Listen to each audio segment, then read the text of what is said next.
Good evening and welcome to the Scholarship and Paying for College webinar. My name is Nick Boudry and I'm the Supervisor of Career and College Programs here at Sinclair County RESA and also represent Blue Water College Access Network, otherwise known as BWCAN. I want to thank you for coming this evening. We have an amazing panel for you to talk about colleges and paying for college and scholarships. Scholarships and paying for college isn't a new topic by no means for students as they graduate from high school.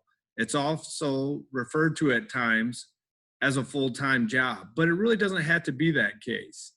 It is no secret that when you put in the effort and time and apply for more scholarships, you will increase your chances of getting financial aid or financial reward to help pay for your post-secondary education after high school. But what we have for you this evening is an amazing panel of experts that work in the field that are going to help you be more strategic about this process. They're going to help you find the scholarships, talk about where they're at, find the money that's not only in your local high schools, but also the colleges that you're going to attend, as well as here in St. Clair County. We have a few items that were up before the start of this presentation. If you are an 11th or 12th grader, please rename yourself with your first and last name with your grade so we're able to do the scholarship drawing that's provided by the Community Foundation at the end of this presentation. Our format for this evening will be about a 30-minute presentation with all three panelists, and then we'll open it up for a question and answer period for all of those in attendance. We try to wrap up with some resources, and this presentation will be about a 30-minute format. Without further ado, let's get started with our first guest that comes to us from St. Clair High School, Mrs. Lisa Higgins. I'm going to unmute her and get her video going here.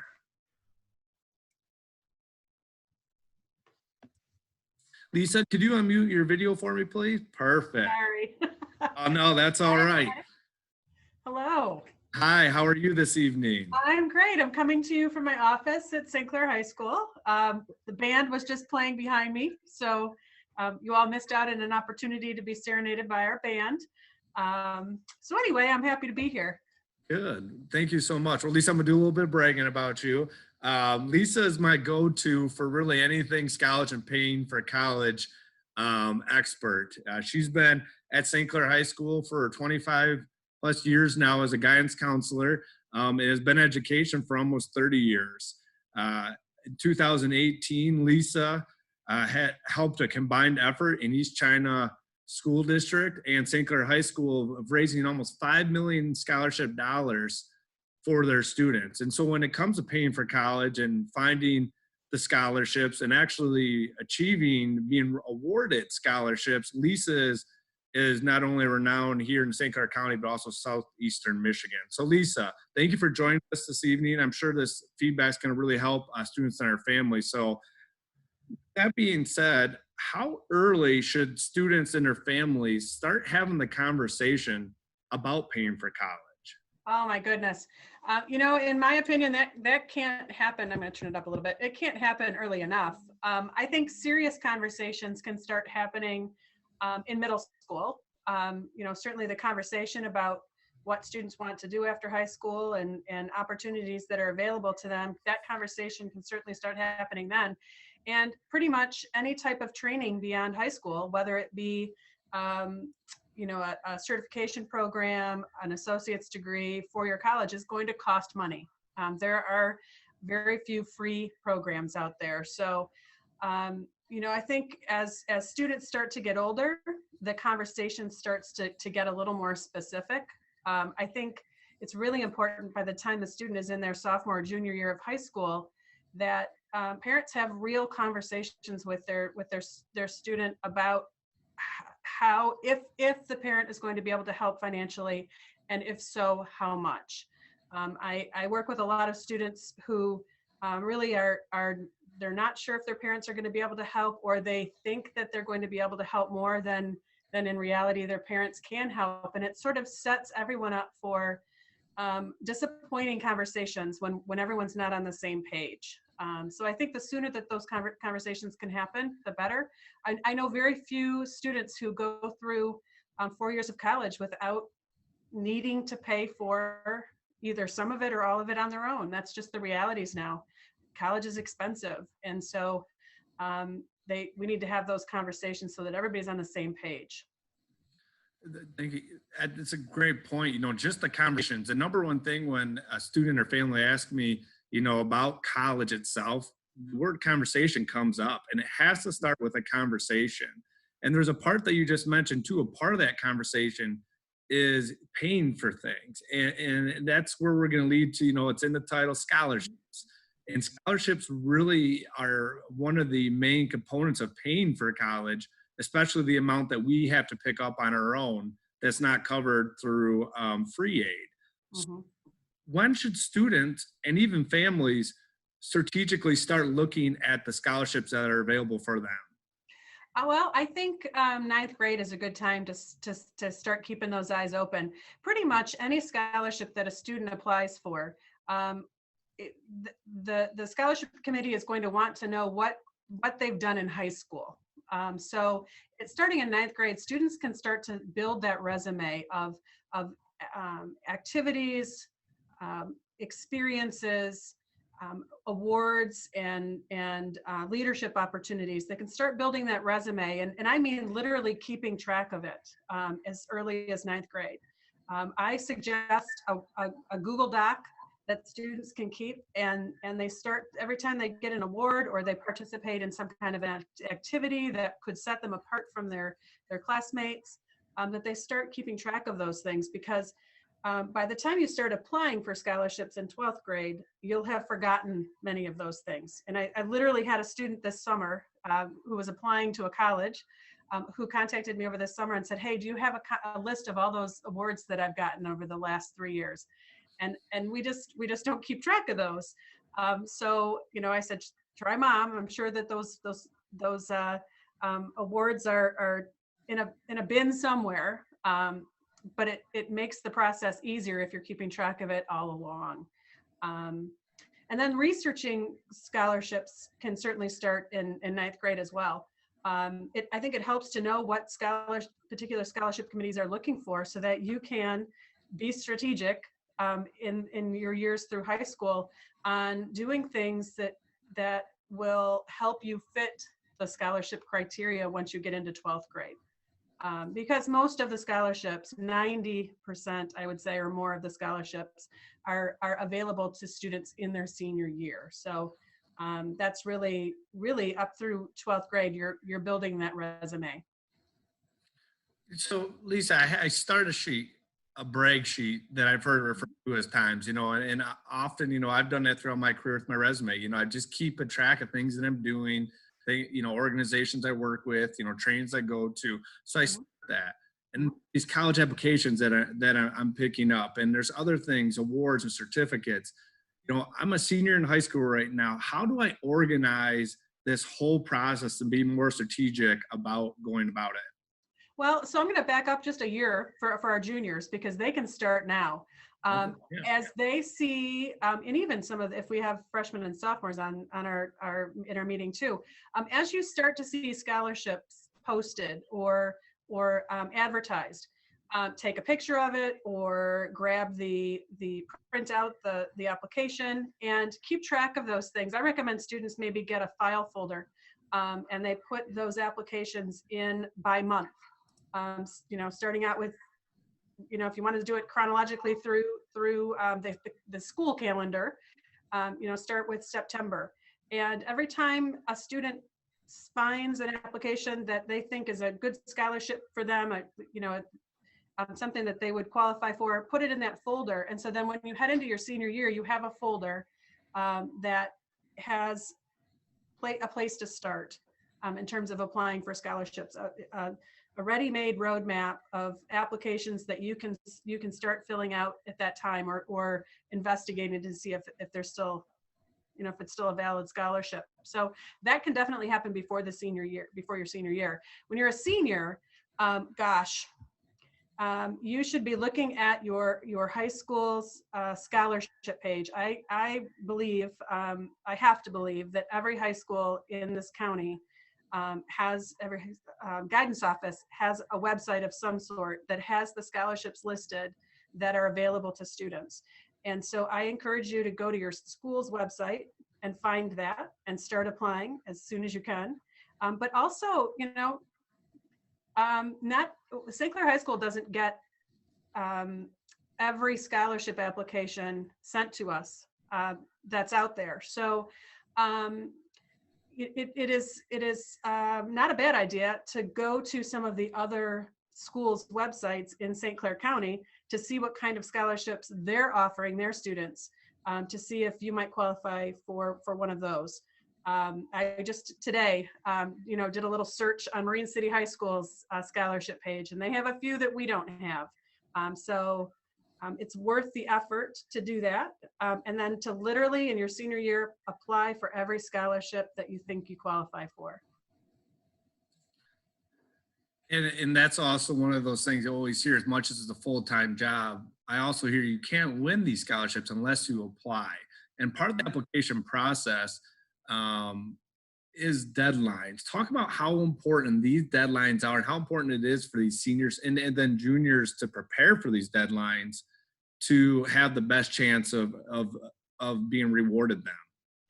Well, you have to be organized, and deadlines are deadlines, and you will not get awarded a scholarship if you've missed the deadline. So, and unfortunately, sometimes these deadlines are at difficult times of the year when there's lots of other craziness going on. And I know one of the presenters that will come next will speak to some of the countywide scholarships that are available.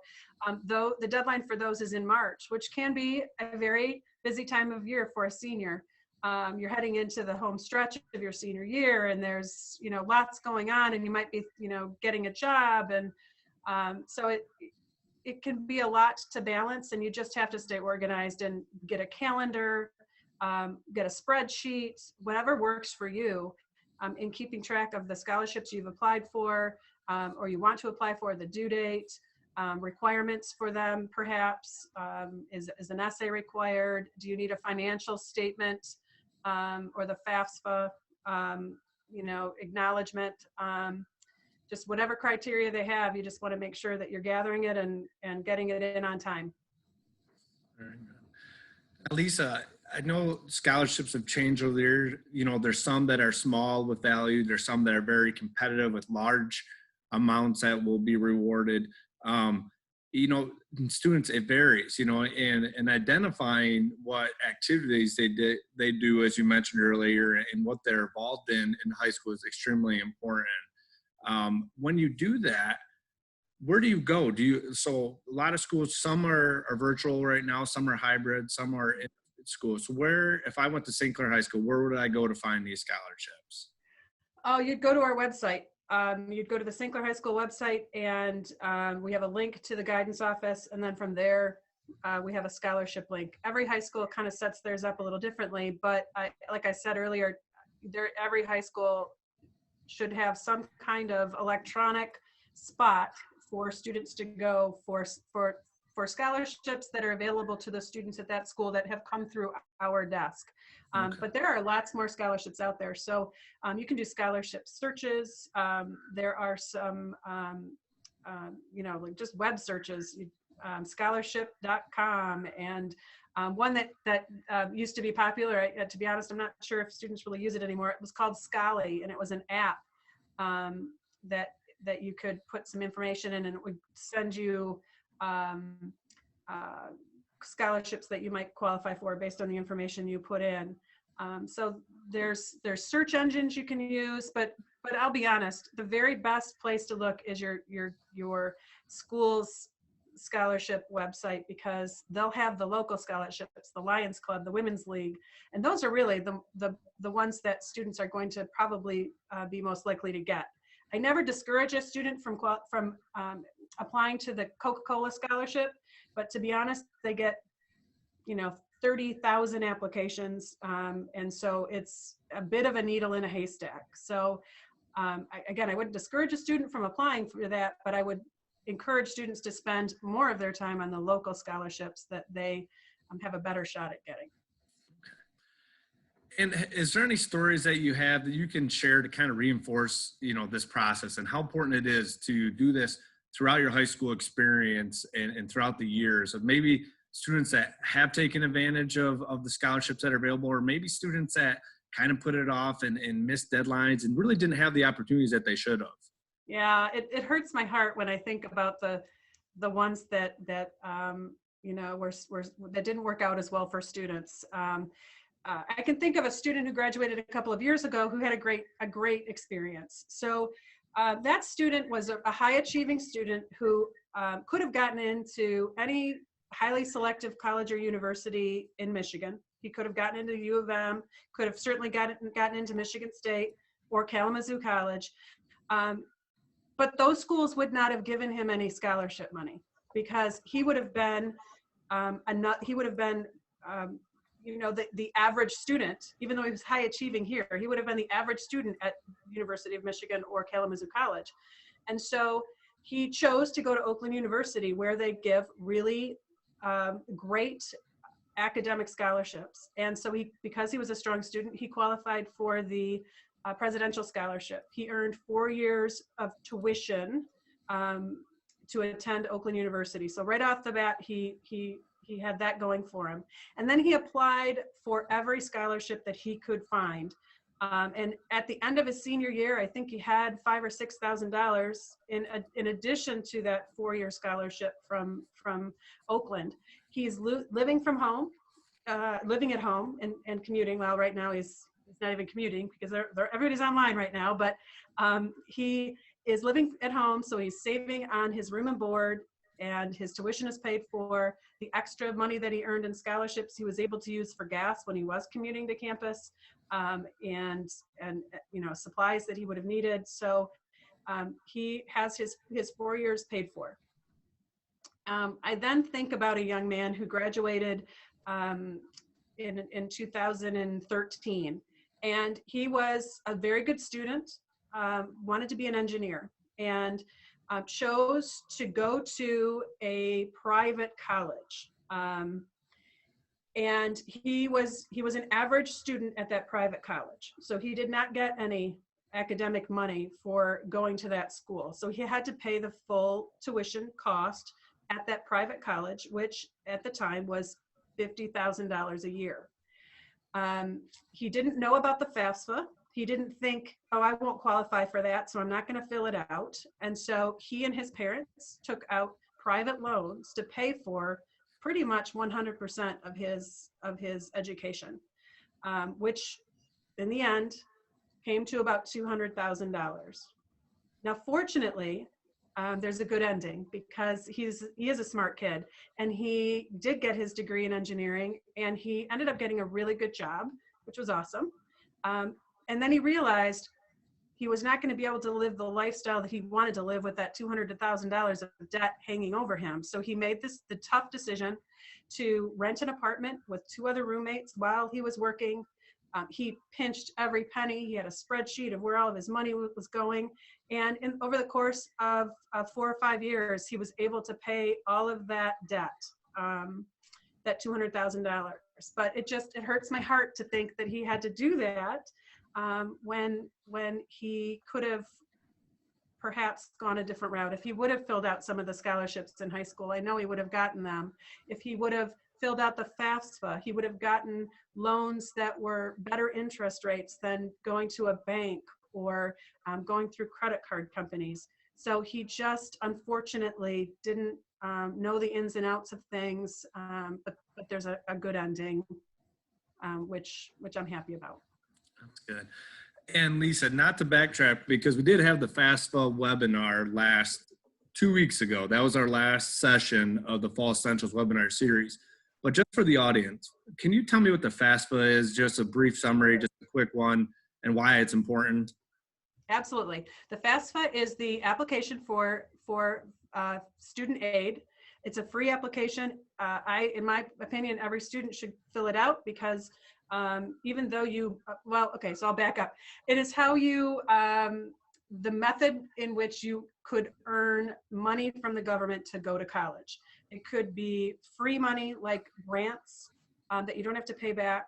It could be work study. It could be low interest loans that you obviously do have to pay back. And so students fill that out starting October 1st of their senior year. Students and parents need to fill it out because it's based on your family's income for 2019 tax year. And you can start filling it out October 1st. And we like students to try to get it in. And at Sinclair High School, kind of our goal is get it in by December 1st, if you can, just to get it out of the way so that it's one less thing to worry about. And then in April, you will get a letter from all of the schools that you've applied to, letting you know how much money you qualify for from that institution based on the application, the FAFSA application. I hope that made sense. That was great, Lisa. Thank you so much. And before we move on to the next presenter, Lisa, what one piece of advice you could give just families and students tonight before we talk to Ajane? My one piece of advice would be to try to carve out some time in your week, each week, students, especially seniors. This really primarily is for seniors. Carve out some time in your week, every week, dedicated to looking for and filling out scholarship applications, whether it's Saturday morning or Sunday morning or Thursday evening, whatever works in your schedule. Really carve out that time because the more you apply for, the better your chances, and you won't regret it. Thank you so much, Lisa. We'll talk to you here shortly. All right. Well, there's some information coming from a high school counselor that works with students on finding those scholarships, paying for college, having those conversations with the family. Our next presenter, and actually Lisa teed it up very nice for me, is actually from Oakland University and is the new financial aid advisor, Ajane Hudson. I'm going to get Ajane going here. Ajane, how are you doing this evening? Hi, Nick. I'm well. How are you? I'm well. Good to see you again. So Ajane, to give a little background on Ajane, not only is she working at Oakland University now as a financial aid advisor, Ajane Hudson may look familiar to some of you because she was a college advisor at Yale High School for 2 years. She was our summer success coach this summer.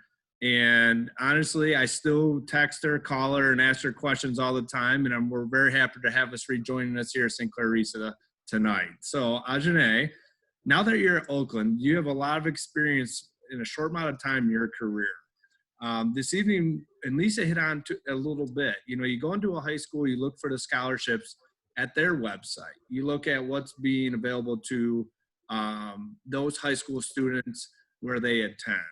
Now, if I'm a high school student that's about to graduate and I'm interested in certain colleges, what do colleges have to offer me for scholarships?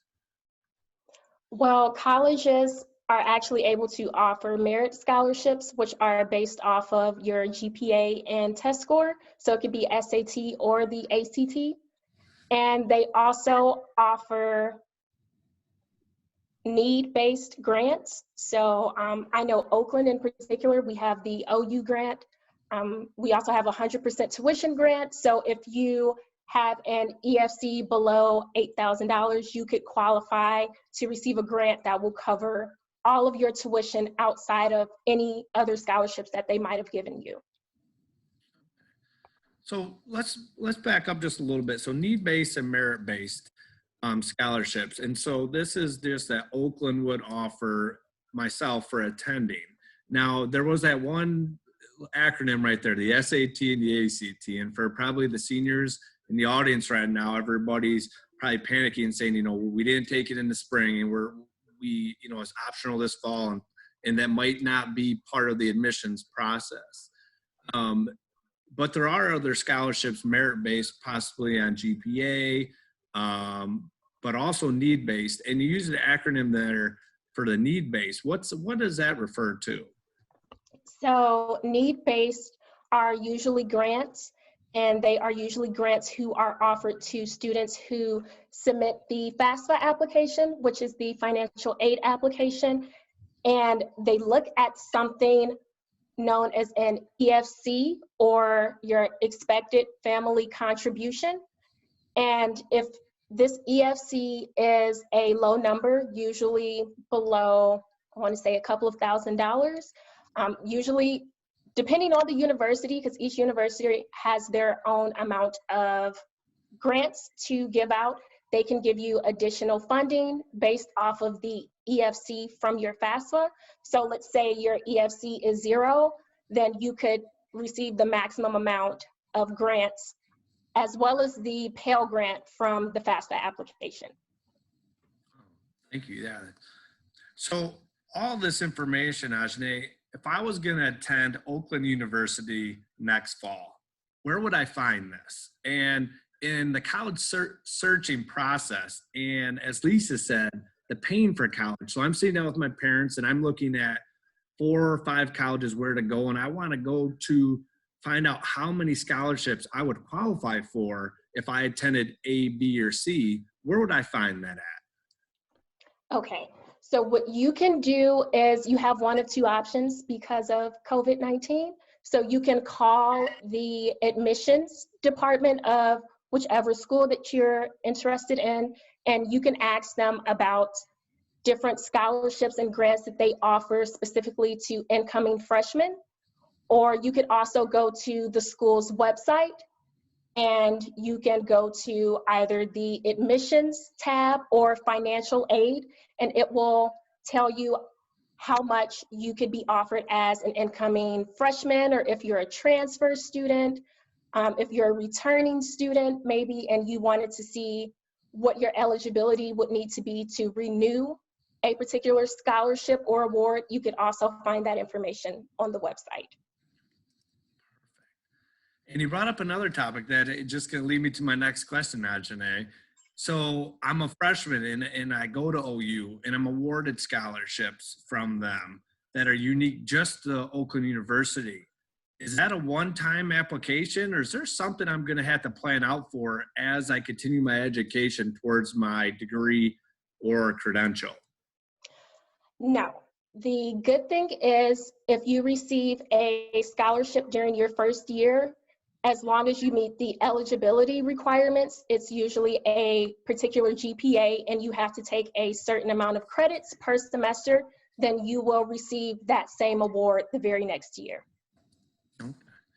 Is there a renewal process at all for any other scholarships that, or need-based scholarships that may be given out from the university?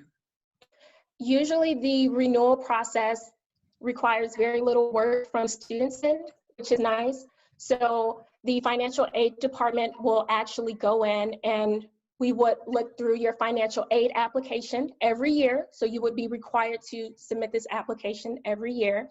And then we would also look at your grades from the previous year to make sure that you met the eligibility requirements, make sure that you were a full-time student, so at least 12 credits a semester, and also make sure that everything is, well, you follow all of our rules. So as long as you follow the guidelines, you are a full-time student, you have the minimum GPA, which with most scholarships are about a 3.0, and for grants, they're about a 2.5, so it's fairly low. As long as you meet those eligibility requirements, you will automatically be rewarded that money for the very next year. Okay. And Ajay, how easy is this process? You know, we talked the other night when we were getting ready for this presentation, and you said it's on the website. Does it kind of walk families and students through the process fairly easy? I believe so, but there are some terms that families and students might not be familiar with. So if there is a term that you are not familiar with, we try to explain it on a portion of the website, but you are more than welcome to call either the Office of Admissions or Financial Aid, and we can walk you through the process step by step. Okay, that's great.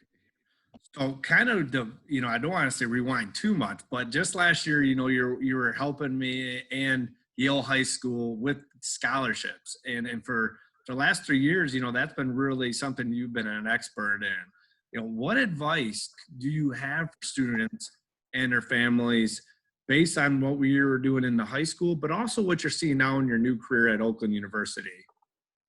Okay, so my advice from my experience as an advisor, I would suggest taking advantage of the local scholarship applications. So I know several districts in St. Clair County have individual applications for local scholarships that are available only to students of that district. So I noticed in the few years that I worked with Yale that we didn't receive several scholarships because a lot of students thought, oh, because it's $100 or $200, or there are maybe 100 other people who qualify for the scholarship, that they may not receive it.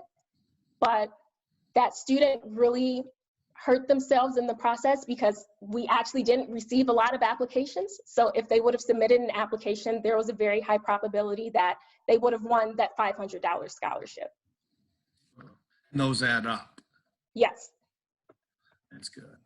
And how about, is there any success stories, any students, as Lisa mentioned, that, went out there, put the time and effort, applied for a lot of scholarships, and then saw the rewards come the end of their senior year? Yes. I actually had a few students last year that I worked with as juniors. So I was able to work with them as juniors and seniors. And a few of these students were low income, so they qualified for something, not sure if many of you know about, but something called the Tuition Incentive Program. It's usually available for students from low income backgrounds. And there's a few other requirements. So it's through the Michigan Department of Student Aid. And if you qualify for this grant, pretty much all you have to do is complete your FAFSA during the senior year, apply to any college or university. And if you attend a community college in particular, this grant will pay for all of your tuition to receive an associate's degree. So I had a student who, as I said, was from a very low income background, and she was also a very talented cross-country runner.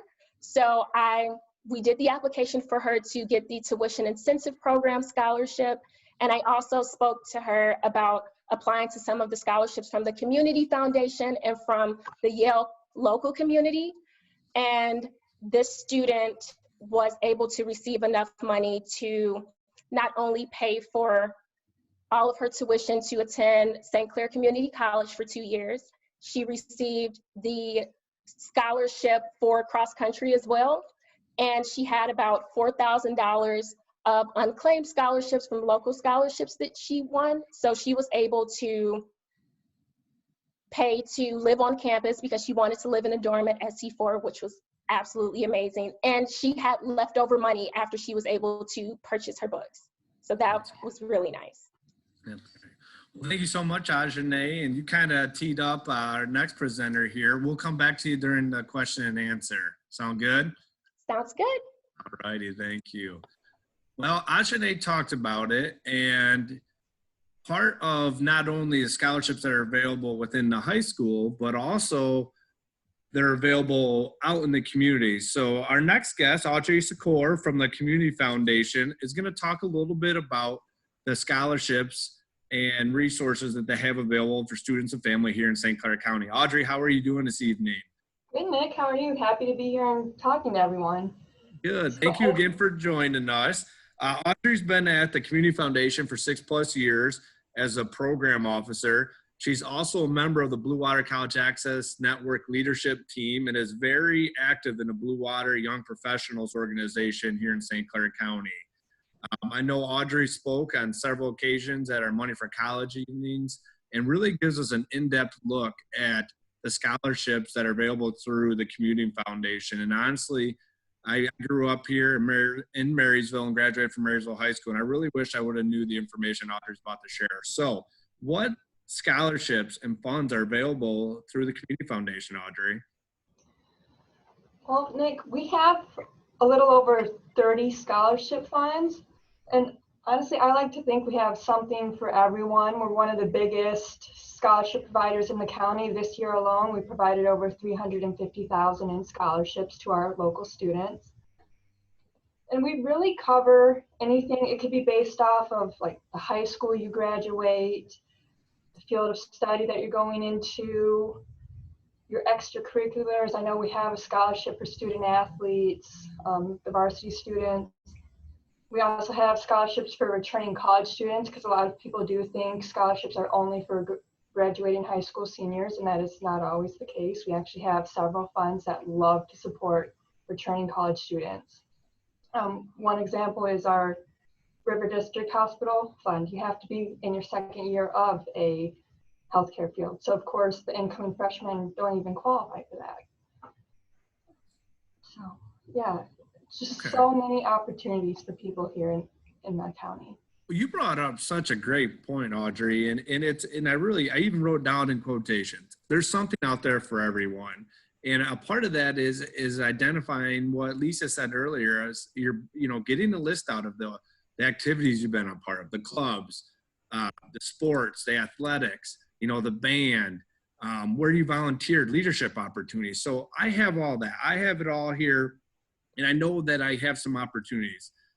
The Community Foundation has that large fund. Where would I go to see what I qualify for and what I do not?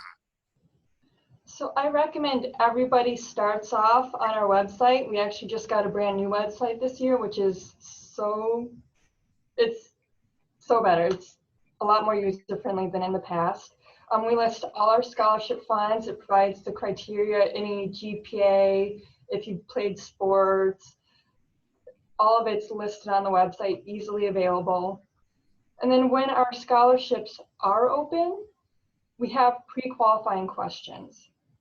So it helps students, because our application, you have to fill out one application, and it goes towards every single fund that we have that you are eligible for. So you're Really, pretty there's only one application that I needed to fill out? yes. Okay, and then there's a term, pre-qualifying questions. Tell us a little bit more about that. So our scholarship application is all online. So to help us, we have a database that we just have a whole list of questions that you answer honestly, because that helps us determine what you're eligible for. We don't want you to put in any misinformation that later on is going to turn out to not be accurate. But it's going to ask you, what high school did you graduate from? What do you want to study in going into college? If you participated, say, on the Port Huron Northern Yearbook, because we have a scholarship for those students. It's trying to capture everything, because it's really trying to see every single fund that you're eligible for. So answer it truthfully, honestly, and once that's done, a whole list of the applications that you're eligible for, or the funds that you're eligible for, will appear. Oh, wow. So this is going to, sometimes, and I've worked with students before, say, well, I don't really know what I qualify for. So you guys take them through that process, say, here they are. So I fill out the application. I've done the pre-qualifying questions. There's a couple more items that when I was on the website before, it talked about some requirements, and it's short answer essay. And I know that kind of can be a big, scary topic. Talk to us about that and anything else that would be required for that application. Okay. So we do require that students upload a copy of their transcript. We do ask that they have the first semester senior grades on them. We also ask for the SAT or ACT scores, just because it helps us verify what you filled out on the application. Then we also ask for a couple letters of recommendation, but we can get into that a little bit later, because I would like to touch on the short answer essays that are a part of the application.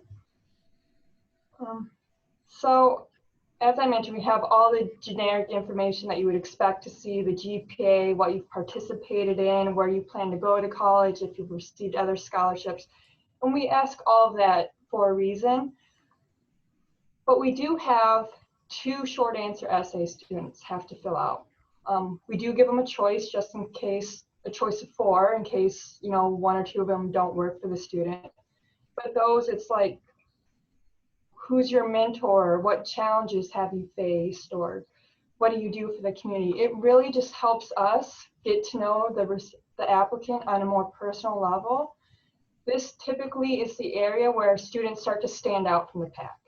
Because if everybody has a 3.0 or a 3.5, it doesn't really help us differentiate anyone from the other. That's great. And then we're going to come right back to that letter for recs, letter for recommendations. That is also used for job interviews, but it's going to be used for the scholarship application, is it not? Yes. So we do ask for 2 letters of recommendation. And again, it's someone, we want to hear from somebody who knows you well. If you're currently employed, an employer, or if you volunteer in the community, whoever leads that effort, if you have a coach or another club leader through the school. It's like, we want to hear more about your character from somebody who knows you well. And you kind of lined up something that I wanted to say, Nick. Even if you are doing it for applications in your job searching, this may help you with that also. So it could be a 2-for-1 process. I will say that even though our scholarship application only opens January 2nd, for all the seniors out there right now, you can try to get letters of recommendation anytime. I actually would prefer if all the seniors started getting letters now, especially in the COVID environment, and you're not sure what's going to happen, how often we're going to see people later on. Start really writing down a list of who you think would be a good person to approach and ask, because you want to give them, they're doing you a favor. Give them time to get it done. Give them a few weeks. If you don't hear anything, send out a reminder. So that's really something students can get ahead of right now. And the last piece before we go to the question and answer period, Audrey, and this is something I've utilized before, but you sent it to me, the tip sheet. Talk a little bit about the tip sheet that you provided me with. I will send out in the follow-up email tomorrow to the audience that was here this evening. Okay, so we put that together to help students get an idea of what to expect. I mean, a lot of the stuff Lisa talked on, the importance of deadline. Ours is March 14th, 2021 for the upcoming academic year. And like Lisa said, that is a busy time. So we wanted to give students kind of an expectation of what they would see and tips on how to answer those questions. So the importance of deadline and having someone look over your application and proofread it, or see if, your short answer essays need more work, things like that. Also, if you have any special circumstances or other things that would really help you stand out from all the other applicants. We also give them a preview of the short answer essays, so you could actually probably even start writing those now. It's a 500-word limit, but so that way when it opens up in the winter, all the seniors have their short answers ready to go, and just saves them time later on when it does get busy. Thank you so much, Audrey. That was some great feedback on how to apply for scholarships that are here in our local community foundation. We are going to move now to the question and answer period of the evening. So there was a slide up when we started the webinar. So if anybody has any questions right now, you can go ahead and ask them in the chat feature down at the bottom of your screen. Simply just put in a question, and my partner Rachel Verche is going to ask the panelists what she feels would have the answer that you're looking for. If you're going to ask us a certain panelist, please just say this is for Lisa or Ajane or for Audrey, and we'll try to direct it that way. So at this time, is there any question that anybody has for our panelists this evening?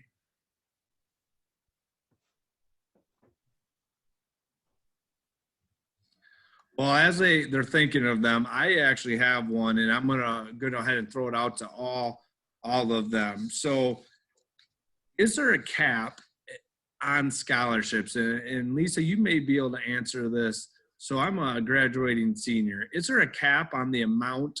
So, I know how much it's going to take for me to attend a university. I'm accepted. I know I'm going there in the fall, and I'm applying to a lot of scholarships. Is there a cap on what I can be rewarded and that I can take with me to college?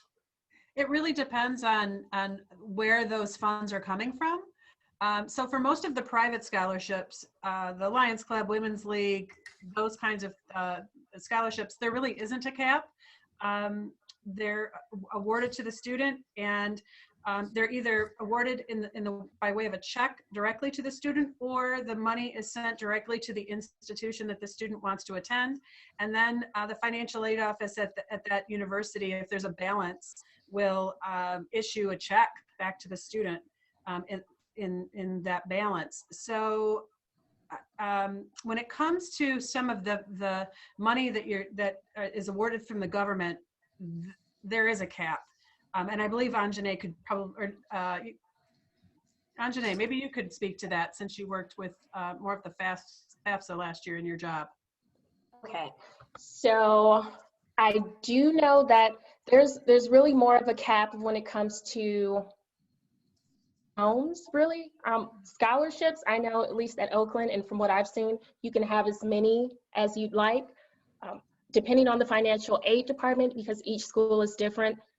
As Mrs. Higgins said, they will apply what is needed towards your balance, and then depending on the school, you could either get a refund check, so they will send the balance back to you in either the form of a check or a direct deposit if you link to your bank account, or some schools will even let you use the extra scholarship funds if there aren't stringent requirements, and you can use them for maybe another semester or another year, so you can get started on paying for more of your education. It looks like we have a question in the chat box. I guess, Ajane, while you're here, if you might want to answer this, and then Audrey might even want to jump in on behalf of the Community Foundation. But the question was a very common question. Okay. Should you still apply even if your family isn't concerned about income, if they're not concerned about having a low income? Yes. So maybe. It never hurts to apply for a scholarship. The more money, the better. For the FAFSA, I know I hear this all too often. My parents make way too much. It doesn't matter. We're not going to get anything from the FAFSA.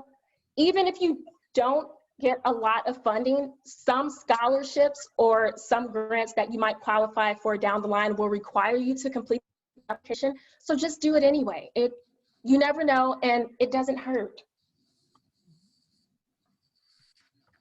I will say there is a thing called the merit-based scholarship, which we touched on earlier. Because there are merit-based and need-based. If it's not a need-based scholarship, then you don't have to worry about if your family's low income or not. Because you're going towards a more merit-based one, they're looking at your GPA and your test scores and your leadership and how involved you are in the community. So I always definitely recommend you try for it. I always tell everybody I meet, if they're from whatever family situation or their background, I always tell them, like, when our scholarship application is open and we have our pre-qualifying questions up, go answer them, because you don't know what's going to pop up. So always try, is what I tell students. All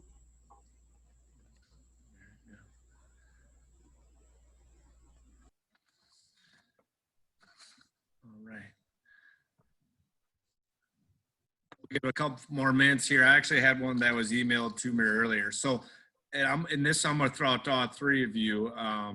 It was a student that asked, the applications themselves, are they very time consuming, or are they pretty easy? Do they have to be hard copies, or are they online? That was kind of talked a little bit today, but I guess I'll probably rephrase this question. Is, it's kind of scary. Application, application is kind of a loaded, scary term. How hard are applications for scholarships to fill out? I'll jump in.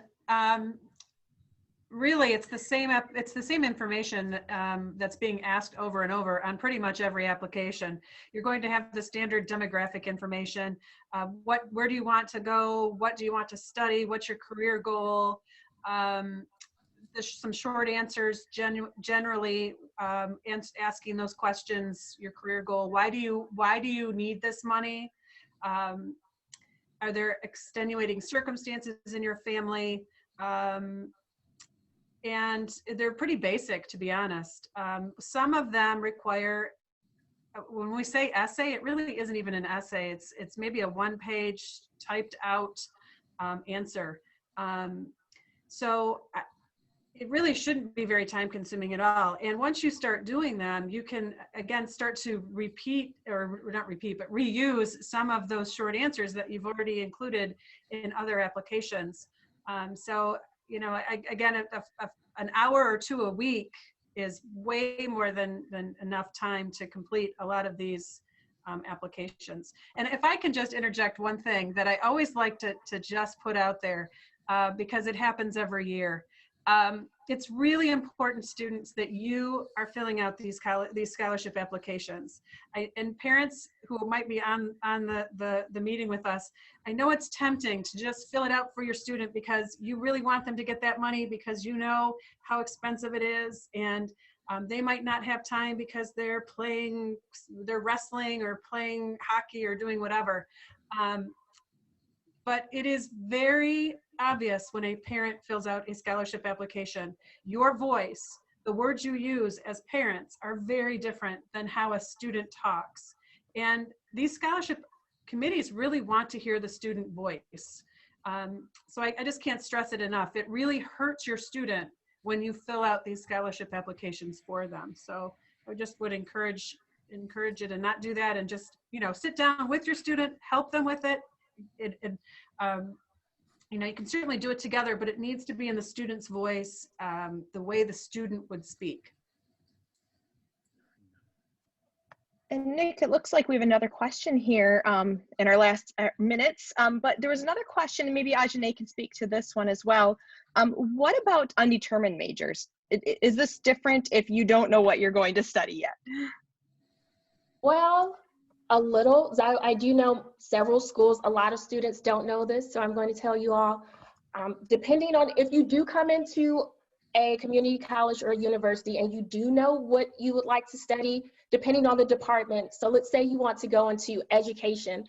They might have a scholarship for incoming freshmen who are interested in majoring in education that you could apply for. But if you do not know what your major is, it's okay. You could still qualify or apply for any of the merit-based scholarships. And something that I always like to tell students and parents, it's something that I think a lot of people forget about. If you have a job, or if you're maybe involved in different extracurricular activities inside or outside of schools, depending on the club or the organization, they might also offer scholarships. And it doesn't matter what your major is, or if you don't have a major, all that matters is that you have some sort of connection to the company. So maybe you worked for them, or maybe mom or dad worked for them, or maybe you were a part of the Girl Scouts and they're offering a scholarship for anyone who stayed as a Girl Scout throughout high school. You can qualify for that and possibly get that money. So I just want you all to really realize that there's a lot of different ways that you can earn scholarships, and a lot of them are closer than you think.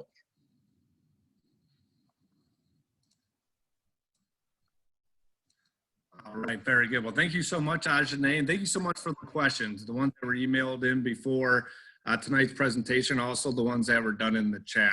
So we always want to leave you with some resources and some information. There were so many great topics that were talked about today, so many great items, so many resources that were put out there. It's almost, my head may be spinning a little bit.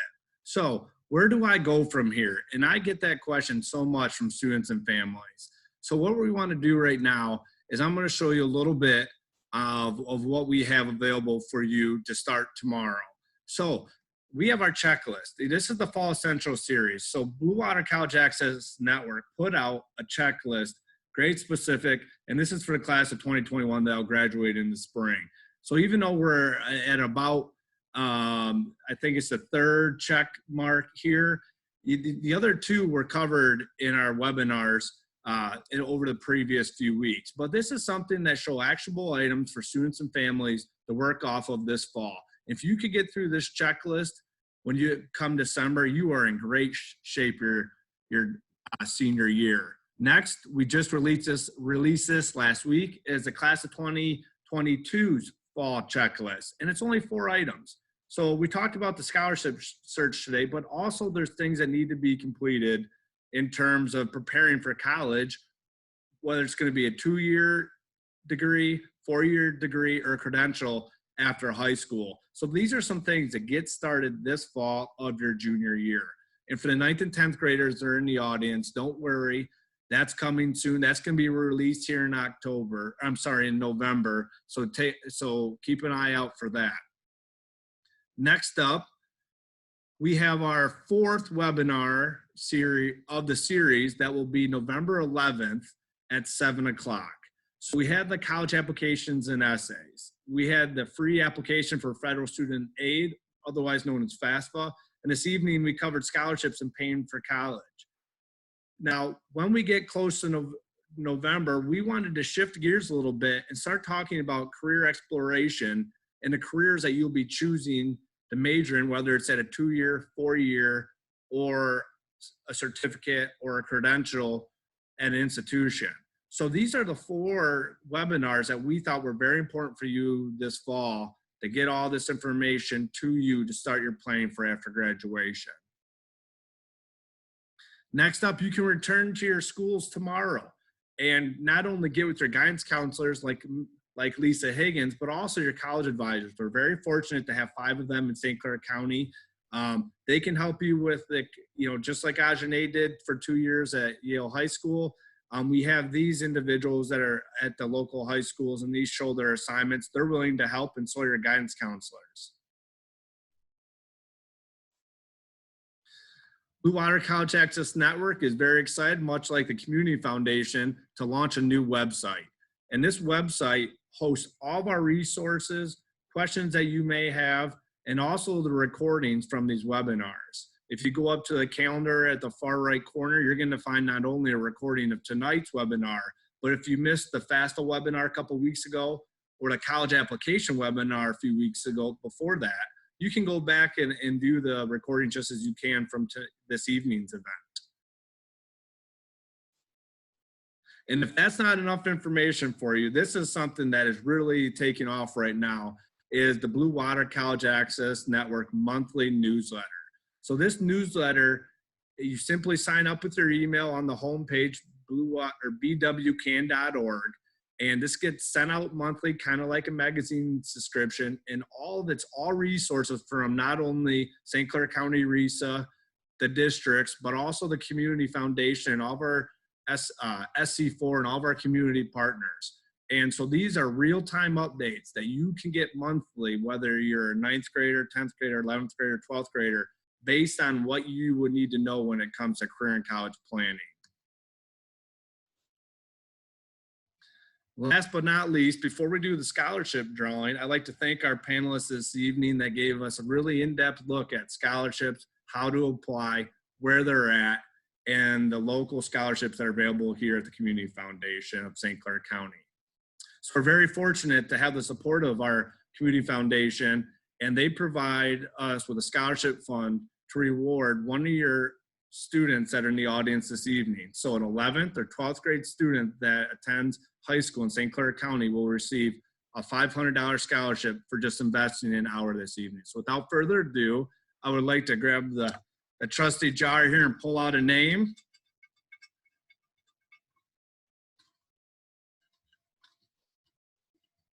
All right, let's see who the lucky winner is this evening.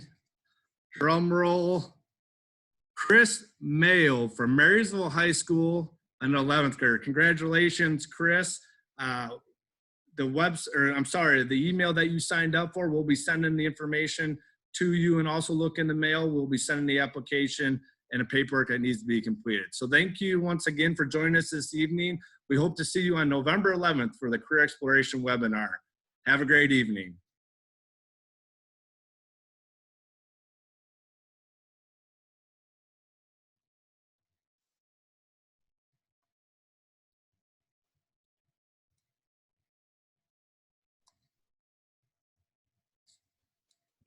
Had to unmute myself. Bye, everyone.